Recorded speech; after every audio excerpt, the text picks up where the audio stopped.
El tema es la mente de Cristo. La mente de Cristo.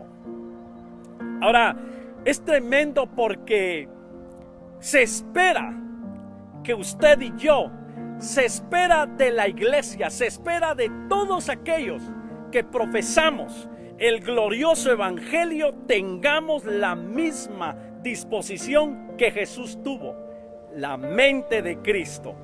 Por favor, en nuestras sagradas escrituras, Filipenses capítulo 2, verso 15. Filipenses capítulo 2, verso 15. Hoy vamos a ver la palabra del Señor ahí en este texto. Y podamos abrir nuestro corazón para lo que Dios quiere hacer. Dios va a hablar y Dios se va a manifestar a través de su palabra. Filipenses 2:5. Tengan la misma manera de pensar que tuvo Jesucristo. Esta es la versión lenguaje actual.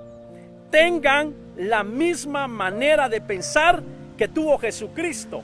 La versión 1960 dice: tengamos el mismo sentir, ¿sí? La misma forma de pensar que tuvo Cristo. La versión Jerusalén dice la escritura: tened entre vosotros los mismos sentimientos de Cristo. Mire qué tremendo. Los mismos sentimientos de Cristo. Y la versión latinoamericana dice: tengan unos con otros las mismas disposiciones que tuvieron en Cristo Jesús. Mire qué tremendo.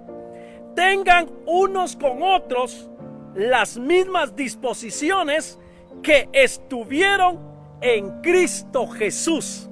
Ahora, qué ejemplo tan maravilloso que tenemos acá en Filipenses capítulo 2. Habla acerca de la venida de Cristo, cuando Cristo vino a esta tierra, y ahora el Señor habla a nuestro corazón, a la iglesia. Usted y yo debemos tener los mismos sentimientos, tenemos que tener la misma disposición y tenemos que tener la misma manera de pensar, ¿sí? La misma manera de pensar. En San Juan capítulo 13, verso 15. San Juan capítulo 13, verso 15. Os he dado ejemplo para como yo os he hecho, vosotros también hagáis así. Es que usted y yo tenemos un modelo a seguir. Usted y yo tenemos un ejemplo a seguir, y es nuestro amado Jesús. La iglesia, si algo debe imitar la iglesia en este tiempo, es a Cristo. Hoy en día se imita a un montón de personas que han logrado éxito, que han logrado fama, que han logrado sobresalir en el deporte, en la música, en todo lo que se ha propuesto. La persona ha logrado sobresalir y muchos los imitan. Pero ahora en Cristo, la iglesia debe tener algo muy importante: la misma manera de pensar, los sentimientos y la disposición que hubo en Cristo Jesús. Vamos a ver algunos ejemplos en cuanto a la disposición, en cuanto al sentimiento y en cuanto a la manera de pensar de Cristo. Y eso es lo que usted y yo vamos a aprender en esta hora, y vamos a ponerla en práctica para la gloria del Señor. Y una de ellas es la resignación, ¿sí? La resignación. Lucas 22:42. Lucas 22:42. Miren lo tremendo, lo que Jesús declaró: no se haga mi voluntad sino la tuya. Es tremendo. No se haga mi voluntad sino la tuya. Este es el fundamento del verdadero carácter cristiano. ¿Sí? Este es el fundamento del verdadero carácter cristiano. Deseoso de estar ausente del cuerpo del propio interés y presente a la voluntad de Dios. ¡Qué tremendo, amado hermano! ¡Qué tremendo! Vemos en Jesús, Él en su carácter, si algo deseó, era hacer la voluntad de Dios, ¿sí? Él no buscó su propia voluntad, sino que Él buscó la voluntad de su Padre. Y eso realmente es lo que usted y yo debemos aprender en el sentir que hubo en Cristo, en el sentimiento que hubo en Cristo, en la disposición que hubo en Cristo, hacer la voluntad de Dios. Alguien dice amén ahí, donde usted esté, pueda decir amén. Estamos para hacer la voluntad de Dios, no nuestra voluntad. Por mucho tiempo usted y yo anduvimos haciendo la voluntad de nuestra vida, haciendo nuestra propia voluntad. Hoy estamos para hacer la voluntad de Dios. Juan 5:30. No puedo hacer nada, ¿sí? No puedo hacer nada por mí mismo. Según oigo, así juzgo, y mi juicio es justo, porque no busco mi voluntad. Amén. No busco mi voluntad, sino la voluntad del que me envió, la del Padre. Hoy usted y yo podamos decir: no busco mi voluntad, sino la del Padre, la de mi Padre. Vamos a buscar hacer la voluntad de nuestro Padre. Romanos 15:3. Porque ni aun Cristo se agradó a sí mismo. Cristo no vino para agradarse a sí mismo, sino para agradar a aquel que lo envió. Salmos 48. El hacer tu voluntad, Dios mío, me ha agradado. Qué deleite, qué glorioso va a ser para la iglesia en este tiempo, que ya no va a ser su voluntad, sino que va a decir: yo voy a hacer la voluntad de mi Padre, voy a hacer la voluntad de mi Dios. Tenemos otro ejemplo lindo y glorioso que usted y yo debemos tomar en cuenta y ponerlo en práctica. Es consagración, ¿sí? Consagración. Lucas 2:49. ¿No sabías que yo debo estar en los asuntos de mi Padre? Jesús sabía definitivamente el propósito por lo cual había venido a esta tierra. Número 1, para hacer la voluntad de su papá. Número 2, él sabía que había sido enviado con un propósito y debía estar consagrado o dedicado a lo que Dios determinó para él, para Jesús. Y cuando lo buscan sus padres terrenales, José y María, él está en el templo, y cuando María le dice: Jesús, ¿por qué nos has hecho esto? Te hemos buscado. Ellos estaban preocupados. Ahora Jesús les dice: ¿no saben que en los negocios de mi Padre es donde debo estar? Los asuntos de su Padre era la cuestión más suprema, ¿sí?, e importante en este mundo. Él estaba completamente dedicado a las obras de aquel que lo había enviado. Hoy usted y yo podemos decir: ¡qué privilegio! Usted y yo tenemos un privilegio glorioso, un privilegio poderoso de ser parte de esta obra que Jesús vino a hacer hace más de 2000 años. Tenemos un privilegio en la cual usted y yo debemos dar gracias a Dios por ser partícipes, ser participantes, ser colaboradores juntamente con Cristo en el cumplimiento del propósito del Padre. Es decir, que usted y yo ahora ya no debemos estar pensando en otras cosas, sino en hacer la voluntad de nuestro Padre y hacer la obra que Él nos encomendó. Jesucristo lo declaró. San Juan capítulo 4, verso 34. Jesús les dijo, mira qué tremendo, esa pasión, esa consagración. Y eso es lo que usted y yo debemos tener y anhelar en esta tierra y decirle al Señor: Señor, yo quiero ser como Jesús.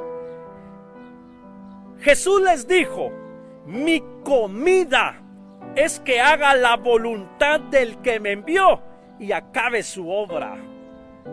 Siempre he dicho que usted y yo nos deleitamos comiendo, ¿sí? La comida es algo que nos deleita, nos da gozo. Y cuando usted come esa comida que es su comida preferida, usted se deleita. Ahora Jesús le traen comida a sus discípulos. Y cuando los discípulos le dicen a Jesús: Jesús, te trajimos tu comida. Y Jesús les dijo: tal vez no, muchas gracias. ¿Sí? Y ellos dijeron: ¿le habrá traído alguien ya de comer? ¿Habrá comido ya con alguien Jesús? Y Jesús les dice: mi comida es que haga la voluntad del que me envió. Realmente qué consagración la de Jesús.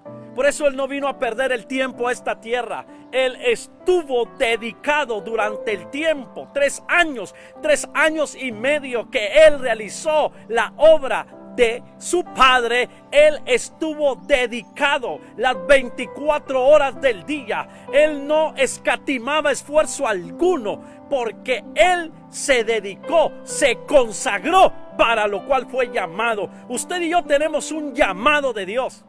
Tenemos un llamamiento de Dios al cual usted y yo debemos responder: heme aquí, Señor.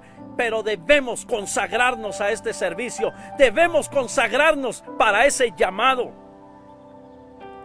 Otro ejemplo de nuestro amado Jesucristo es la mansedumbre. ¿Sí? La mansedumbre. Mateo 11:29 nos habla acerca de la mansedumbre de Jesús. Y Él declaró: aprended de mí. ¿Sí? Usted pueda decirle a su hijo, como padre de familia: no aprenda de mí. ¿Sí? Usted pueda decirle a algún amigo: no aprendan de mí. ¿Sí? Pero Jesús dice: aprendan de mí, que soy manso y humilde de corazón. Y la humildad, la mansedumbre no se ve en cómo viste, en cómo calza, en cómo vive. No, la humildad se ve en el corazón. Y por eso Jesús dijo: aprendan de mí, que yo soy manso. Ahí donde está ausente esta semejanza a Cristo, hay también terreno abonado para el crecimiento. Escuche bien: donde esté la ausencia de la semejanza de Cristo, ahí también hay un terreno abonado para el crecimiento de la soberbia, de la presunción, del egoísmo, de la envidia, de la codicia, de la altanería y del amor a los placeres más que al amor de Dios. Esto realmente es tremendo. Usted y yo no debemos estar ausentes a la semejanza de Cristo, porque si usted y yo estamos ausentes de la mansedumbre, en usted y yo va a haber un crecimiento, un terreno en su corazón que se está abonando para que se dé lugar a la soberbia, a la altivez, a la presunción, al egoísmo, a la envidia. ¿Cuánta gente hoy en día, cristiana, hija de Dios, tiene problemas de envidia? No puede ver que el hermano, la hermana esté prosperando. Hoy tiene un mejor carro, una mejor moto, una mejor casa, y ahí está el problema en el corazón, porque no se está asemejando a Cristo, porque no está siguiendo el ejemplo de Cristo, que hay que ser humildes, hay que ser mansos. Y se da lugar a la envidia, se da lugar a la codicia, está codiciando cosas que no tiene que codiciar, se da lugar a la altanería y se da lugar al amor de los placeres más que del amor de Dios. Segunda Corintios capítulo 10 verso 1. Yo, Pablo, os ruego por la mansedumbre y la ternura de Cristo. ¡Qué tremendo! Os ruego por la mansedumbre de Cristo y la ternura de Cristo. ¡Qué glorioso! Filipenses 2:7. Sino que se despojó a sí mismo, tomando forma de siervo, hecho semejante a los hombres. Él se humilló, él se hizo un hombre esclavo, siervo. Él vino a tomar nuestro lugar. ¡Qué glorioso! El Rey de Reyes, Señor de Señores, no escatimó ser igual a Dios como a cosa que aferrarse, sino que se despojó de su trono, se despojó de su gloria y tomó forma de siervo. ¡Qué ejemplo más glorioso! Por eso en usted y en mí no debe haber orgullo, no debe haber arrogancia, no debe haber soberbia, no debe haber altivez, egoísmo, envidia, sino debe haber mansedumbre, debe haber humildad. Si Dios lo ha bendecido, si Dios lo ha prosperado, si Dios lo está usando, si Dios está derramando de su gracia, usted y yo debemos seguir el ejemplo de Cristo. Debemos seguir el ejemplo y ser mansos y ser humildes de corazón. Mateo capítulo 5, verso 5. Bienaventurados los mansos, porque ellos recibirán la tierra por heredad. Bienaventurados los mansos, porque ellos recibirán la tierra por heredad. Otro ejemplo glorioso, poderoso, es que Jesucristo fue un hombre de oración. Jesucristo, siendo Cristo, viniendo del Padre, Él fue un hombre que dependió de su Padre, dependió siempre de su presencia, porque Él sabía que solo en esta tierra jamás iba a lograr el propósito para lo cual Él fue enviado. Usted y yo somos falibles, usted y yo somos humanos, somos de carne y hueso, que por cualquier cosa nos desanimamos. Por cualquier situación estamos muchas veces ya pensando abandonar el evangelio del reino. Empezamos a pensar que no vale la pena seguir adelante. Jesucristo fue un hombre de oración. Cristo fue la persona más ocupada en esta tierra, pero siempre encontró un tiempo para orar, y a veces estuvo toda la noche orando con el Padre o hacia con el Padre. Jesucristo siempre tuvo un tiempo. Ahora la pregunta o la situación que nos embarga a nosotros es falta de tiempo. No tenemos tiempo. Si Jesucristo, que fue la persona más ocupada de esta tierra, cuando Él estuvo aquí predicando, iba de un lado a otro, caminaba kilómetros de kilómetros. Él venía y tenía jornadas de mucho trabajo, pero Él siempre estuvo en comunión, siempre encontró un tiempo para orar. Y esto es lo que Dios está hablando a la iglesia. La iglesia debe tener tiempo para orar al Padre, para venir al Padre, para estar conectado al Padre, para estar conectado a la fuente de vida y de poder. Lucas 6:12. Lucas capítulo 6 verso 12.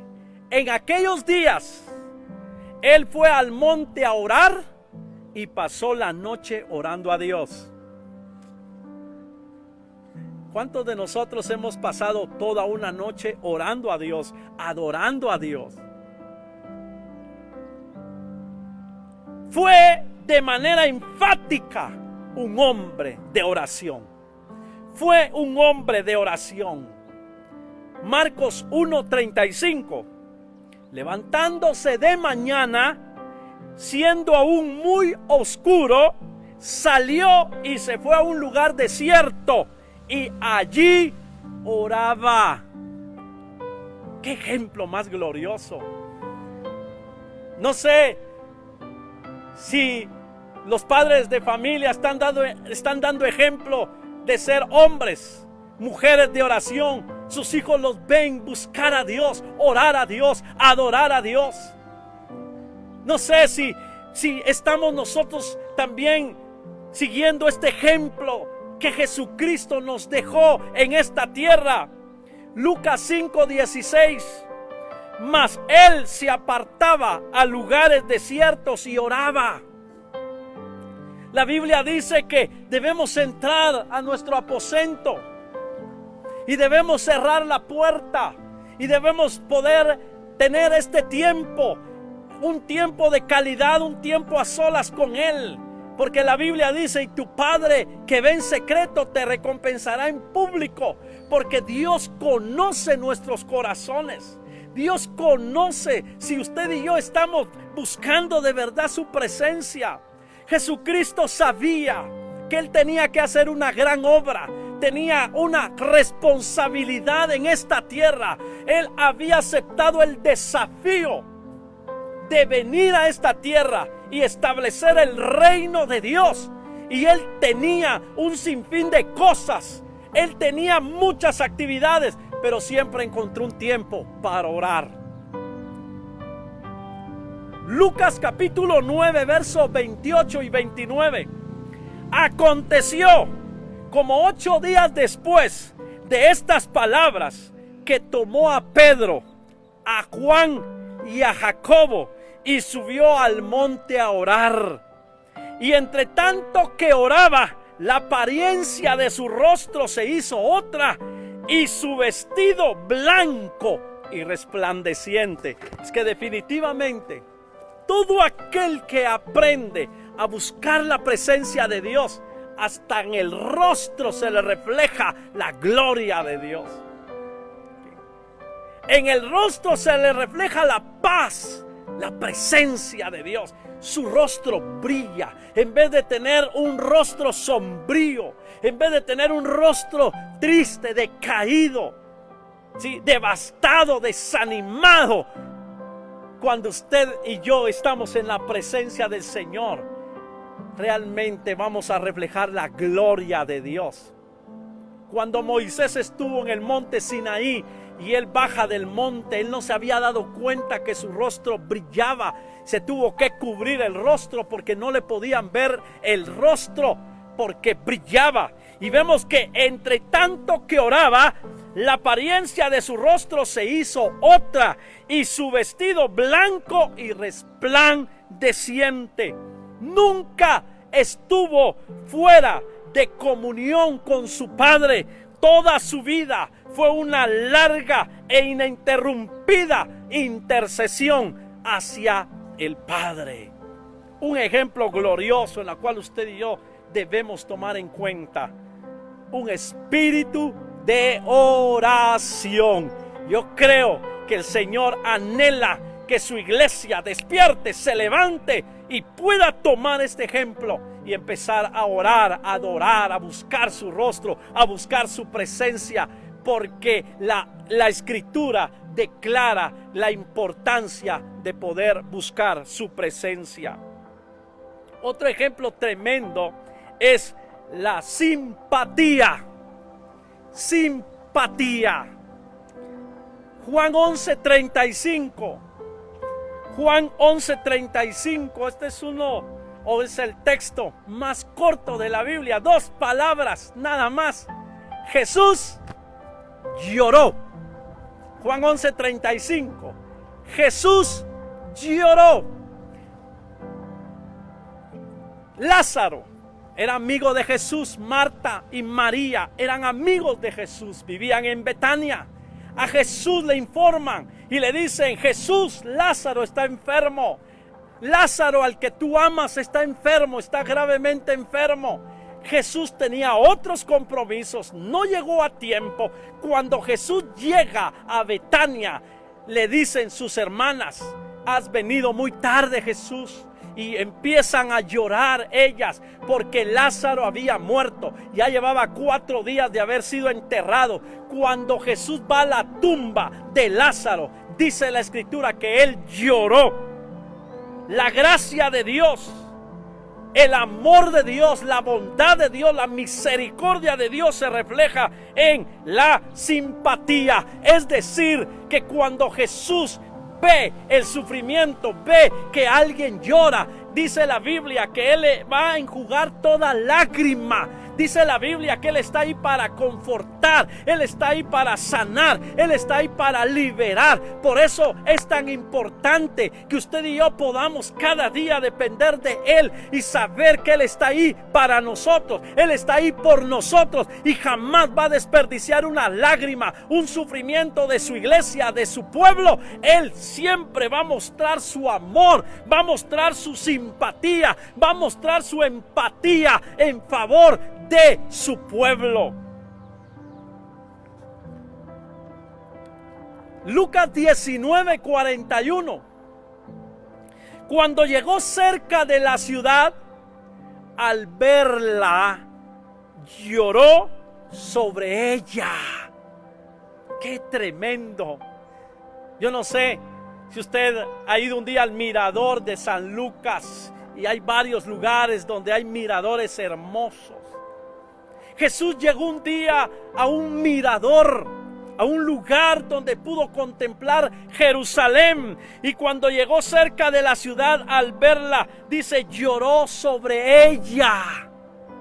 Es decir, si algo tenemos nosotros que tomar en cuenta de nuestro Dios, de nuestro Cristo, es que ellos se compadecen de que usted y yo somos carne y hueso, y que muchas veces nos quebramos, muchas veces sufrimos, lloramos, amén. Sí, nos entristecemos, hasta nos desanimamos. Pero usted debe saber que ahí está Dios, ahí está Él para consolar, para levantar, para fortalecer, para glorificarse. Hebreos 4:15, porque no tenemos un sumo sacerdote que no pueda compadecerse de nuestras debilidades, sino uno que fue tentado en todo según nuestra semejanza, pero sin pecado. Usted y yo tenemos un sumo sacerdote que definitivamente se compadece de nuestras debilidades. Simpatía. Jesús siempre estará ahí al tanto de cada necesidad. La gente que ha estado llorando, la gente que ha perdido un ser querido, la gente que ha perdido trabajo, ha perdido negocio, familia, la gente que ha estado sufriendo. Quiero decirles en esta hora, ahí está Cristo. Jamás Dios se hace el desentendido. Jamás Dios le voltea la espalda al ser humano. Él está allí. Por eso usted y yo debemos creer que Él está allí. Él está ahorita allí y Él quiere ministrar, Él quiere consolar, Él quiere fortalecer, Él quiere llenar su vida de su presencia, de su gracia y su poder. Dice la Escritura que Jesús estaba en el Getsemaní. Él estaba en una angustia tan terrible, estaba a la antesala de ir a la cruz, y Él dice estas palabras: Padre, si es posible que pases de mí esta copa, que se haga, pero que no se haga mi voluntad, sino tu voluntad. Y dice la Biblia que vino un ángel para fortalecerlo. Qué tremendo, porque el Señor siempre va a enviar ángeles, va a enviar de su gracia, de su poder, su presencia. Está el Espíritu Santo, que es nuestro consolador. Jesús dijo: conviene que yo me vaya, porque yo les voy a enviar al consolador, al Espíritu Santo. Y ahí está el Espíritu Santo. Él está para consolar, Él está para fortalecer, Él está para llenar, Él está para levantar, Él está para sanar, para liberar, Él está ahí para glorificarse. ¡Qué tremendo! ¡Qué tremendo! Romanos 12:15 dice la Escritura: gozaos con los que se gozan y llorad con los que lloran.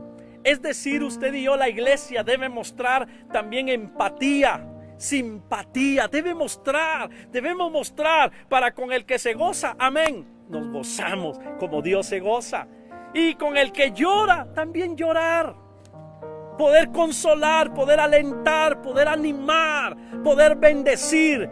La iglesia debe también mostrar esa simpatía a la necesidad, al dolor, al problema, a la dificultad. La iglesia también lo debe hacer. Otro ejemplo tremendo de Jesús es acerca de el dolor por la incredulidad de muchos. El dolor por la incredulidad. Sabe que a Dios le duele.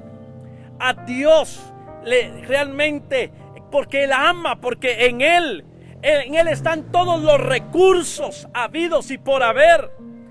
Él conoce cada necesidad, conoce la necesidad que usted tiene, conoce la necesidad que muchos tienen, conoce la necesidad que hay en Guatemala y en las naciones.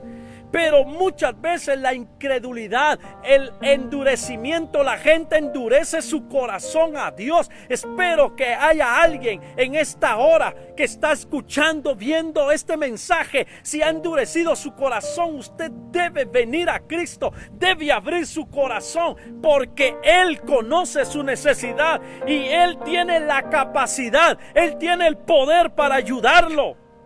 Jesús se entristecía al ver la actitud de la gente. Marcos capítulo 3 verso 5. Marcos capítulo 3 verso 5. Entonces, mirándolos alrededor, Jesús viendo la multitud, Jesús viendo a las personas a su alrededor, dice, la gente estaba con enojo, ¿sí? Dice, entristecido por la dureza de sus corazones. ¡Qué tremendo! La gente endurece, se enoja contra Dios, pelea contra Dios. No sé si hay alguien que está en esa situación. ¿Por qué pelear contra Dios? Él es bueno, Él es amoroso, Él lo ama, Él desea obrar, Él desea glorificarse. Él desea manifestar su gracia y su gloria. Él tiene el poder para obrar en favor. Reconozcamos nuestra necesidad. No sea incrédulo. No endurezca su corazón. No gana nada con alejarse. No gana nada con venir y pues voltear la espalda a Dios.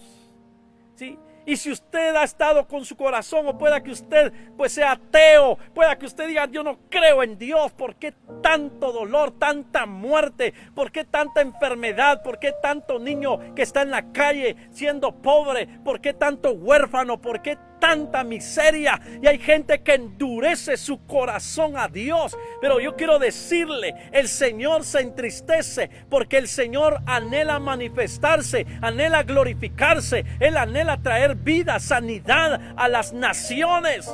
Y este es el tiempo. Y en estos tiempos que han sido tan duros, tan difíciles, usted y yo no podemos venir y en nuestro corazón endurecerlo a Dios. Todo lo contrario, debemos acudir a Él. Sí, debemos venir a Él, entristecido por la dureza de sus corazones. Cómo el Señor ve al hombre, cómo el Señor ve la necesidad y ve el endurecimiento del corazón del hombre, y Dios no puede hacer nada ahí si se cierra el corazón a Dios. Dios no puede obrar si se cierra el corazón a Él. Dios obra cuando se abre el corazón a Él. Dios se manifiesta cuando se determina venir a Él. ¡Qué tremendo! El otro ejemplo que podemos ver en Jesús es la benevolencia. La benevolencia de Cristo. Hechos 10:38. Hechos 10:38. Cómo Dios ungió con el Espíritu Santo y con poder a Jesús de Nazaret. Mire qué tremendo. Y dice, y cómo éste anduvo haciendo bienes y sanando a todos los oprimidos por el diablo, porque Dios estaba con él. Mire qué amor de Cristo. Dice que Dios unge a Cristo con el Espíritu Santo y con poder. Ahora Él anduvo haciendo bienes y sanando a todos los oprimidos por el diablo. La benevolencia, la bondad, el amor, la compasión de Dios.